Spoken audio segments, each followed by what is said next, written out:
अजीज़ तलबा और तालबा, अस्सलाम वालेकुम। उम्मीद है आप खैरियत से होंगे। इस्तकबाल है आपका ऑनलाइन एजुकेशन में। आज हम देखेंगे EVS फर्स्ट में chapter number 2 motion of the earth. Let's first understand the term rotation activity. देखिए आपके सामने एक लट्टू जो है तो नज़र आ रहा है। The top turns around itself. Any object that turns itself actually turns around a certain imaginary line.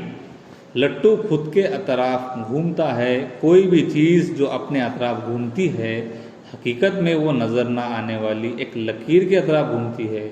किसी चीज़ का खुद के अतराफ घूमना महवरी गर्दिश कहलाता है। वो चीज़ जिस नज़र ना आने वाली लकीर के अतराफ घूमती है इसे महवर कहते हैं। देखो दो चीज़ें यहाँ पर, एक महवर है और एक महवरी गर्दिश। महवरी गर्दिश मतलब चीज़ का खुद के अतराफ घूमना महवरी गर्दिश कहलाता है, और वो चीज़ जिस नज़र ना आने वाली लकीर के अतराफ घूमती है उसे महवर कहते हैं। दो चीज़ें हैं, महवर और महवरी गर्दिश। यहाँ पर एक मिसाल दी गई है आपके सामने। एक लड़की अपने अतराफ घूम रही है। So this turning of an object around itself it's called rotation, और the imaginary line around which its rotates it's called axis of rotation. महवर और महवरी गर्दिश दो चीज़ें यहाँ बताई गई है। उसके बाद अगला हमारा पॉइंट है द अर्थ रोटेशन। यहाँ भी एक एक्टिविटी दी गई है, यहाँ भी समझने की बात है।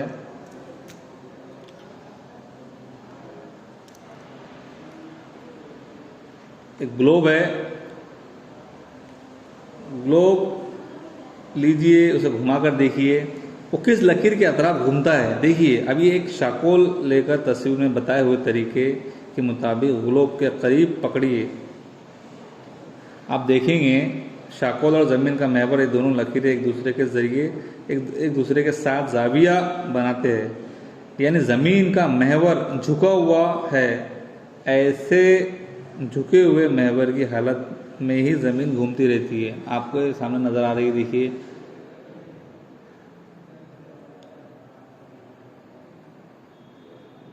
शाकोल है। एक शाकोल के ज़रिए जो है तो आपको तजुर्बा करके बताया जा रहा है। Plum line is an instrument that is used by most of the people who are in construction business to find a level of the wall. बहुत जगह पर जो है तो शाकोल का इस्तेमाल होता है लाइनिंग के लिए। अक्सर जो है तो घर के जो कंस्ट्रक्शन करते हैं, जो ठेकेदार होते हैं, जो मिस्त्री होते हैं, वो इसका इस्तेमाल करते हैं लाइन सीधी है कि टेढ़ी की उसके लिए। Incline means it is slanting, that means it's not straight. अब देखो आप ज़मीन का महवर जो है तो झुका हुआ होता है, ठीक है, इसमें बताया गया है। उसमें एक चीज़ और दी गई है, एक्सिस जो है तो ज़मीन के महवर को कहते हैं। तस्वीर में ज़मीन का महवर NS लकीर के ज़रिए बताया गया है। ये लकीर ज़मीन के मरकज़ से गुजर रही है। N और S इन नुकात को ज़मीन के कुतबैन कहते हैं। The point N and S are called pole of the earth. Equator, इसका मतलब होता है खते इस्तिवा। शुमाली और जुनूबी कुतबैन के बीचों बीच ज़मीन की सतह पर एक दायरा बनाए तो ज़मीन के दो मसावी हिस्से होते हैं। ज़मीन पर के इस ख़याली दायरे को ख़ते इस्तिवा यानी इक्वेटर कहते हैं। दर्ज वाला ग्लोब में देखिए ख़ते इस्तिवा की वजह से ज़मीन के दो मसावी हिस्से को शुमाली निस्फ कुर्रे और जुनूबी निस्फ कुर्रे कहते हैं। ये आपके इसमें नज़र आ रहा है। Northern hemisphere, southern hemisphere. उसके बाद एक एक्टिविटी दी गई है, stand a candle in the middle of large table, draw big circle around the candle, place a globe to any point on this circle, light and candle, see that is dark in the room. Suppose that the candle is the sun, observe which part of the globe gets the sunlight and which ones does not.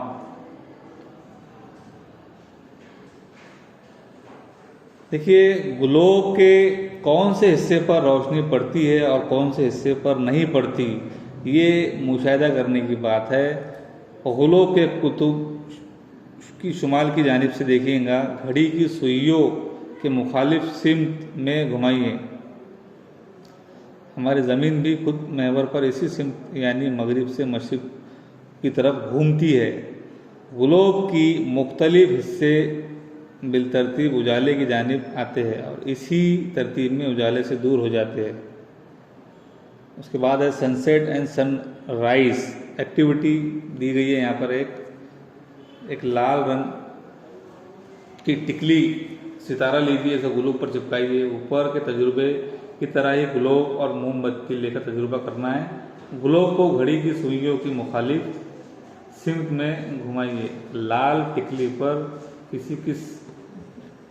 किस हालत में तुलुए आफ्ताब और दोपहर गुरूब आफ्ताब होता है, इसका मुशाहिदा कीजिए।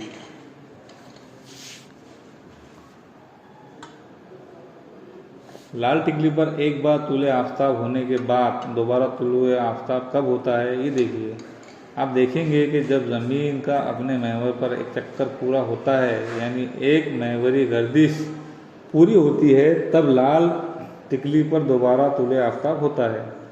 ज़मीन की एक गर्दिश के इस वक्फे को हम एक यौम यानी एक दिन वन डे कहते हैं। एक यौम के एक दिन और एक रात ऐसे दो हिस्से होते हैं। वक्त की पैमाइश के लिए एक यौम के वक्फे को हम 24 मसावी हिस्सों में तकसीम करते हैं। हर हिस्सा 1 घंटा कहलाता है। Light rays, day and night. We divide the whole day into 24 parts, each of which is called an hour. 1 घंटा। What is a year? Now move the globe along the circle on the table. As you do this, keep rotating the globe and ensure that the axis does not change its orientation.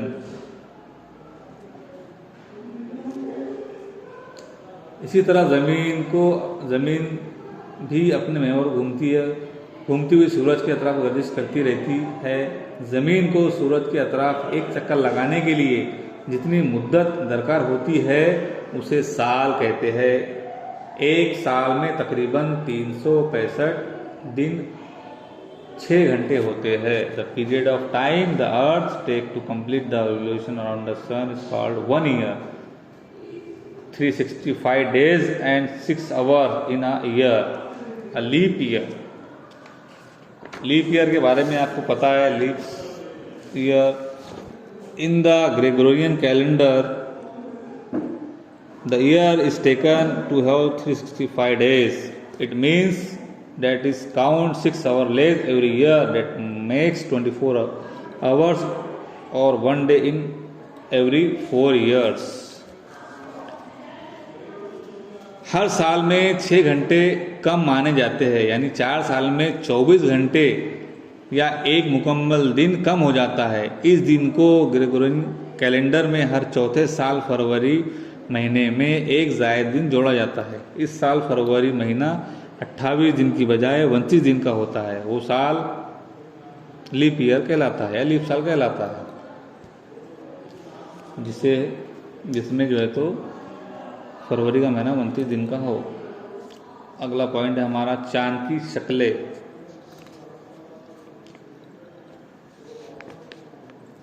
ज़मीन पर दिन और रात का वक्फा मसावी नहीं होता, ये आपको पता है।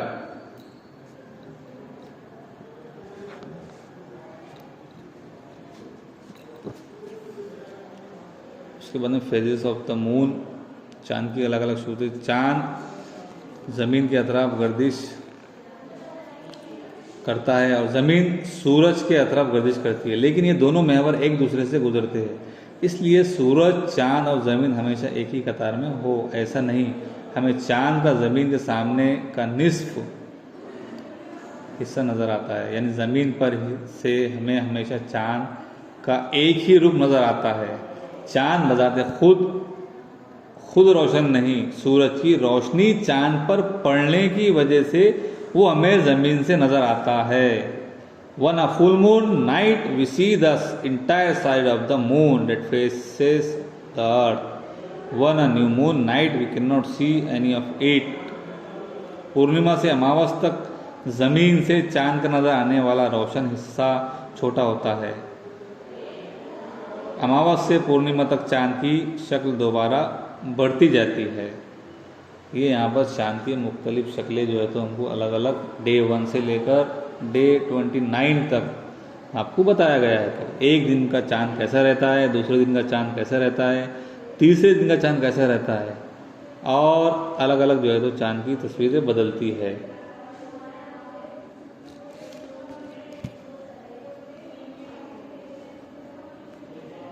New moon, crescent, first quarter, full moon, last quarter, अलग अलग जो है तो आपको चांद की तस्वीरें यहाँ पर नज़र आ रही है। Phases of the moon,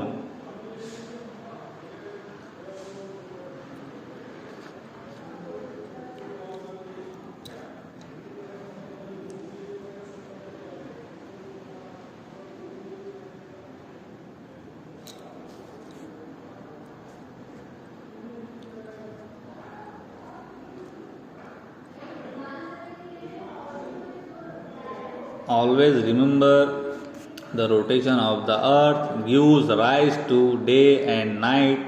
The revolution of the earth and the inclination of its axis give rise to the cycle of season.